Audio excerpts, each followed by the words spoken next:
Moscow and Pyongyang have become more friendly as a result of the conflict in Ukraine. Both cities' leaders have pledged to work more closely together, and satellite photographs have revealed the first railway traffic between the two countries in years. The U.S. revealed that it had information indicating North Korea secretly supplies Russia with a substantial number of artillery shells, further indicating the two pariah regimes' growing links. This video will unveil the reasons behind the newly emerging relationships between Russia and North Korea. Here is the history of relations between North Korea and Russia and how they are progressing. Early in the Cold War, North Korea's communist regime was established with Soviet Union support, with significant assistance from China and the Soviet Union.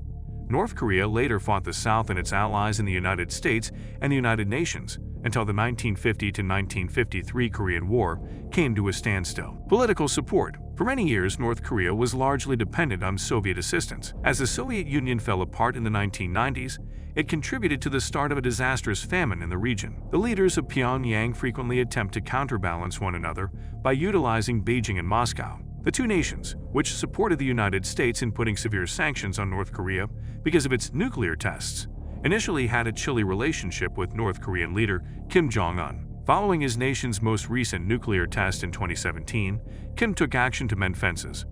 Kim met Russian President Vladimir Putin for the first time in 2019 at a summit in Vladivostok.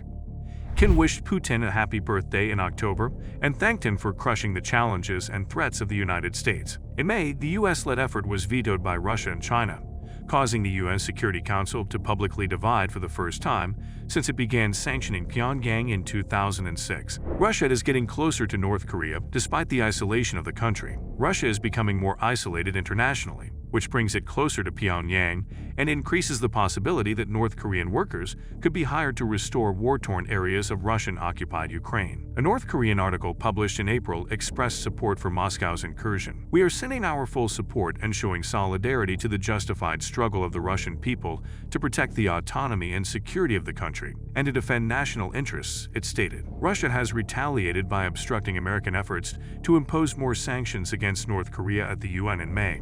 On July 14, Pyongyang formally recognized the People's Republic of Donetsk and the People's Republic of Luhansk, two breakaway Russian-speaking territories in eastern Ukraine. This marked the beginning of a new chapter in North Korea's support for Russia. Due to this, Kyiv decided to break off diplomatic ties with Pyongyang. Foreign Minister Cho Sun-hui of North Korea stated that her nation wants to establish state-to-state relations with the republics. Denis Pushilin, the head of the Donetsk People's Republic, praised North Korea's recognition as a triumph of diplomacy for the area and hoped for active and productive cooperation. Moscow applauded the action. Kazbek Tasev, the deputy chair of the State Duma Committee on Affairs Relating to the Commonwealth of Independent States, described North Korea as a very significant strategic partner for Russia, dispatching around 1,000 workers currently stationed in Russia. According to a report published on Monday by the Daily NK, North Korean authorities intend to send roughly 1,000 employees now stationed in Russia to the Donbas region. The article said that should the Russian government make a request, more could be provided in the future. According to Andrei Lankov, a professor at Seoul's Koopin University, the Russian and North Korean economies are highly incompatible in most areas, with one notable exception being labor. "I expect that many North Korean workers, especially construction workers, will be dispatched to the Donbas republics," he said. According to Lankov, this would be advantageous for both parties. Russians will be able to hire ready-to-work cheap workers amidst minefields and unexploded bombs. While laborers can make money, they could only dream about the North Korean government receiving hard currency and returning to North Korea. According to Ambassador Matsugora, there are broad opportunities for bilateral collaboration between North Korea and the two breakaway republics, and soon-to-be-established trade ties between the three parties are anticipated. Russia doesn't seem to care about the sanctions or other restrictions the international community has imposed on North Korea. According to Matsugora, the republics in North Korea can trade various items. The matter was still being discussed.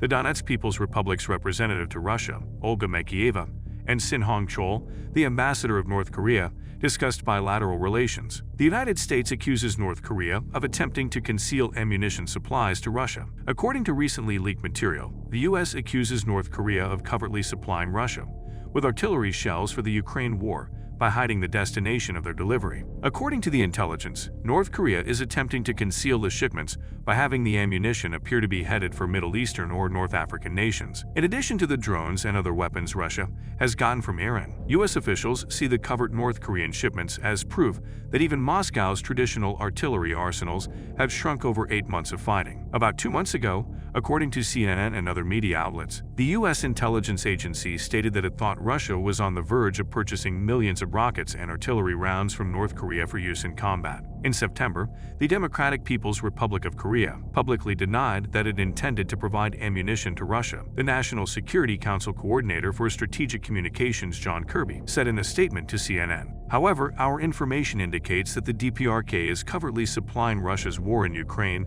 with a significant number of artillery shells, while obfuscating the real destination of the arms shipments by trying to make it appear as though they are being sent to countries in the Middle East or North Africa." Officials provided no proof to back up the latest charges. The declassified material also lacked information on the number of weapons included in the shipments or the payment method. "We will continue to monitor whether these shipments are received," Kirby said, noting that Russia has continued to look to actors like North Korea and Iran to sustain its aggressive war in Ukraine amid supply shortages and the efficacy of international sanctions. Ongoing process of replenishing Russian artillery.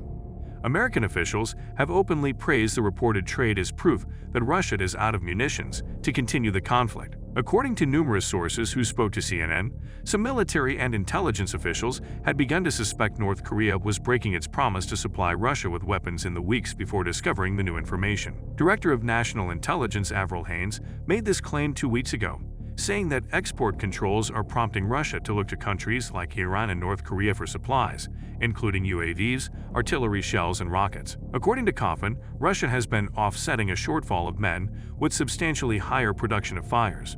As a result, Russia, like Ukraine, is searching the world for nations with Soviet-caliber artillery supplies compatible with its systems to continue the conflict. Some government officials had started to hail it as a success for the Biden administration's strategy of selectively declassifying and making public some classified intelligence on Russia's involvement in the conflict. They reasoned that when the United States made the deal public, it cast an unfavorable light on a deal that Pyongyang did not want to be made public. Price said on Tuesday that export restrictions and sanctions had deprived Russia of the materials needed to produce specific weapons. He said the Russians, by many accounts, are really wearing thin when it comes to some of those inputs that it needs to prosecute its war on Ukraine. But as the war seems sure to drag on into its second year, U.S. officials say that despite North Korea's denials, they believe the rogue regime has advanced with its backing for Moscow.